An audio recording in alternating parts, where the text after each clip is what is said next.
मग ज्यावेळेस आपल्या अंडीचे चांगल्या प्रमाणात उत्पादन होईल समजा पुढे चालू त्यावेळेस तर सगळं नेचर बेस्टच्या कंपनीचा मालकही सर होतं की तो आपल्याकडून अंडी घेऊन जाणार आहे 15 रुपयांनी.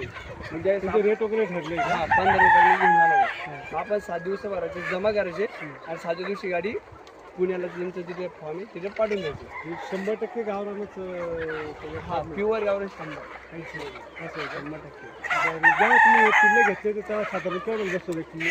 एक पिल्लू 150ला पडलं होतं पण लगी घरपोच गाडी मार्फत त्याचं भाडं पकडून 160. 160 पर्यंत. 160. आता जर सेलिंग करायचं झालं तर एक 400-500 पर्यंत हा 500 रुपये किलो समजा. किलो प्रमाणात विकले. हा 400 किलो 500 जसं भाव. दिवसाचं नियोजन कसं असतं तुमचं? दिवसाचं नियोजन ज्यावेळेस पक्षीमध्ये जाण्याचा टाईम होतो जाण्या अगोदर 15 मिनिटापूर्वी जे भांडे येणार त्यांच्यामध्ये खाद्य लागतं ते टाकलं ते टाकलं जातं. मग त्याच्यानंतर सकाळी झाली की सकाळी यांना 5:45 6 वाजता 5:30 गर्द उघडलं की सगळे पक्षी बाहेर येतात. हे बाहेर आल्यानंतर की यांना जर खाद्य ऑर्डर पडलेलं आहे अशा वेळेस कांदा ते आहे म्हणजे त्यांची जी रुटीन दिवसभराची हिंडा फिरायची खेळा पूर्ण तिथं सुरू होऊन जातं.